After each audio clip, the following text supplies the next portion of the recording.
తెలంగాణలో ప్రైవేట్ యూనివర్సిటీల ఏర్పాటుకు రంగం సిద్ధమైంది. వచ్చే విద్యా సంవత్సరం నుంచి యూనివర్సిటీలు అందుబాటులోకి వస్తాయి.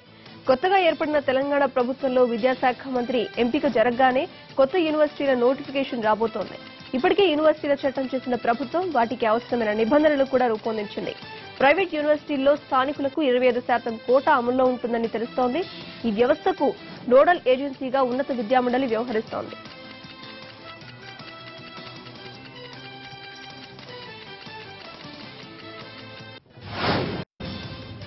యూనివర్సిటీ ఏర్పాటు చేసుకోవాలంటే యాజమాన్యాలు 30 కోట్లు కార్పస్ ఫండ్ తో పాటు పట్టణ ప్రాంతాల్లో 10 ఎకరాలు, గ్రామీణ ప్రాంతాల్లో 20 ఎకరాల స్థలాన్ని ప్రభుత్వానికి చూపాల్సి ఉంటుంది. ఇప్పటికే పక్కా భవనాలతో నడుస్తున్న కాలేజీలు, యూనివర్సిటీలు ఏర్పాటు చేసుకోవాలంటే భూమి విషయంలో కొన్ని మినహాయింపులుంటాయి.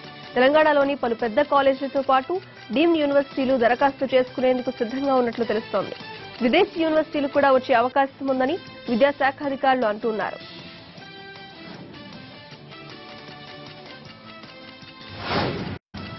మంత్రి పదవులు ఎవరికి ఇవ్వాలి అన్నది సీఎం కేసీఆర్ ముందున్న నిర్ణయిస్తారని స్పష్టం చేశారు. హుజూరాబాద్ ఎమ్మెల్యే ఈటెల రాజేందర్ ఈ అంశంపై స్పందించడం భావ్యం కాదన్నారు.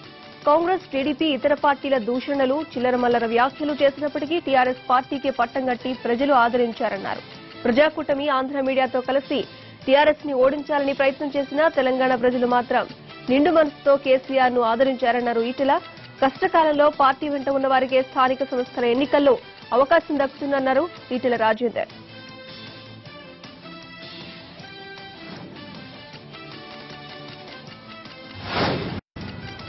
తడిసిన ధాన్యాన్ని కొనుగోలు చేయాలని వరంగల్ జిల్లా బయ్యారంలో రైతులు ఆందోళన చేపట్టారు. ఇల్లందు, మహబూబాబాద్ ప్రధాన రహదారిపై రాస్తారోకో నిర్వహించారు. కొనుగోలు కేంద్రంలో ఉన్న తడిసిన ధాన్యాన్ని ప్రభుత్వం రేటు ప్రకారం కొనుగోలు చేయాలని రైతులు డిమాండ్ చేశారు. రైతుల ధర్నాతో రోడ్డుపై భారీగా వాహనాలు నిలిచిపోయాయి. పోలీసులు ఆందోళన విరమించేందుకు ప్రయత్నించిన రైతులు పట్టువదలలేదు. మిల్లర్లతో మాట్లాడిన తడిసిన ధాన్యాన్ని కొనుగోలు చేస్తామని ఆర్డీఓ హామీ ఇవ్వడంతో ఆందోళన విరమించారు.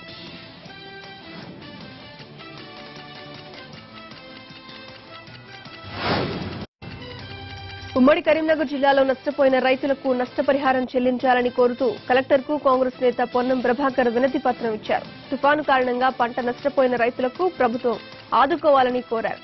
మోదీపై ప్రచారం చేస్తున్న రాహుల్పై చర్యలు తీసుకోవాలంటూ బీజేపీ నేతలు కలెక్టర్కు ఫిర్యాదు చేయడాన్ని పొన్నం తప్పుబట్టారు. రాఫెల్ కేసులో ప్రధానమంత్రి మోదీ హస్తం ఉందని ఆరోపించారు.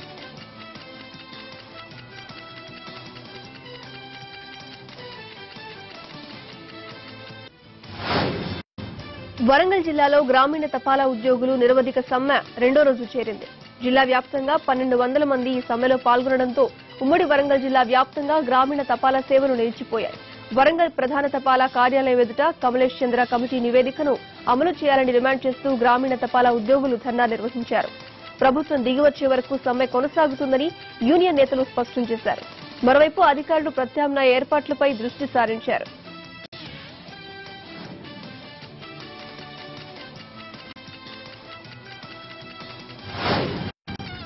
నల్గొండ జిల్లా మునుగోడు ప్రభుత్వ ఆసుపత్రిలో టీకా వికటించి శిశువు చనిపోయాడు. దీంతో సిబ్బంది నిర్లక్ష్యమే నిండు ప్రాణాన్ని బలి తీసుకుందని ఆరోపిస్తూ ఆందోళనకు దిగారు బంధువులు.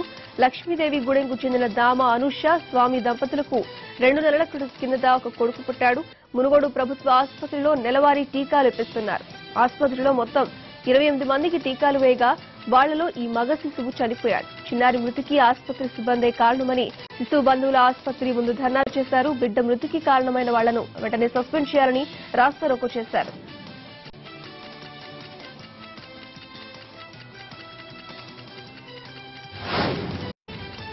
కొత్తగూడెం జిల్లా అశ్వరావుపేటలో అవేర్ ఐటీఐ కాలేజ్లో ప్రిన్సిపల్ ఎదురుగా ఓ విద్యార్థి ఆత్మహత్యాయత్నం చేయడం కలకలం రేపింది. ఖమ్మంకు చెందిన కోడి సుమంత్ ఈ కాలేజీలో అగ్రికల్చర్ డిప్లొమా సెకండ్ ఇయర్ చదువుతున్నాడు. కాలేజీలో జూనియర్స్ ని ర్యాగింగ్ చేశాడని, తనను ఇరికించే ప్రయత్నం చేస్తున్నారని మనస్తాపం చెందిన సుమంత్ ఈ ఘటనకు పాల్పడ్డాడు.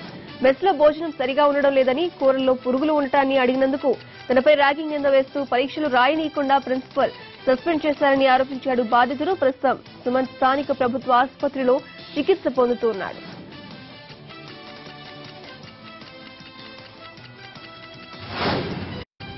ఆదిలాబాద్ జిల్లాలోని నేరడిగొండ పోలీస్ స్టేషన్ ముందు ధర్నా చేపట్టారు ఓ బాధిత కుటుంబం. నేరడిగొండ మండలం వడూరు గ్రామంలో ఓ పంట కాలువలో అనుమానాస్పదంగా భూమేష్ అనే యువకుడి మృతదేహం లభించింది. కొంతమంది వ్యక్తులు హత్య చేశారని, ఈ కేసును పోలీసులు పట్టించుకోవడం లేదంటూ గ్రామస్తులు, మృతుడి కుటుంబ సభ్యులు పోలీస్ స్టేషన్ ముందున్న హైవేపై మృతదేహంతో రాస్తారోకో నిర్వహించారు. దీంతో హైవేపై వాహనాల రాకపోకలు నిలిచిపోయాయి. పోలీసు సర్ది చెప్పే ప్రయత్నం చేసినా ధర్నా కొనసాగించారు.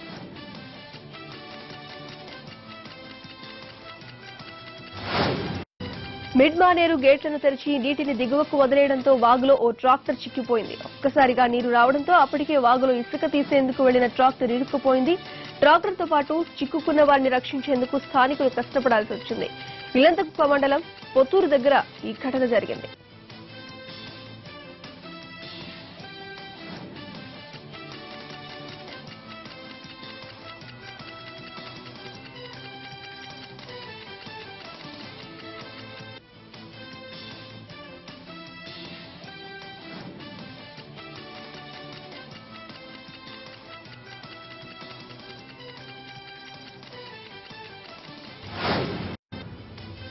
జనం సొమ్ముతో జల్సా చేసే కేటుగాళ్లు ఎక్కువైపోయారు.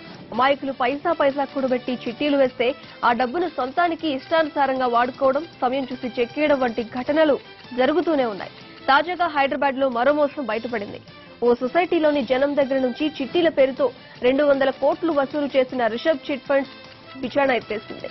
సంస్థ యజమాని కుటుంబ సభ్యులతో పరారయ్యాడు. దీంతో ఇందులో డబ్బులు దాచుకున్న 600 మంది ఇప్పుడు లబోదిబోం అంటున్నారు.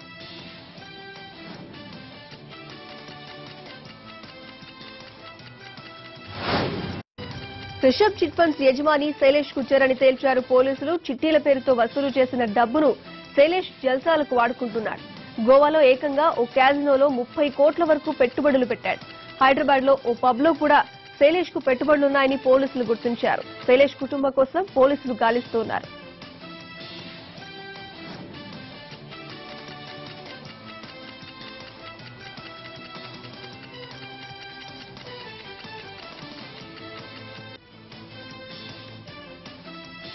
రిషబ్ చిట్ ఫండ్స్ లో డబ్బులు పెట్టి మోసపోయిన వారు 600 మంది దాకా ఉన్నారు. వీరంతా ఇప్పుడు తమకు న్యాయం చేయాలి అంటున్నారు. నవంబర్ 15న డబ్బు ఇస్తానని చెప్పాడని, ఇంతలోనే మోసం చేసి పారిపోయాడని బాధితులు ఆరోపిస్తున్నారు.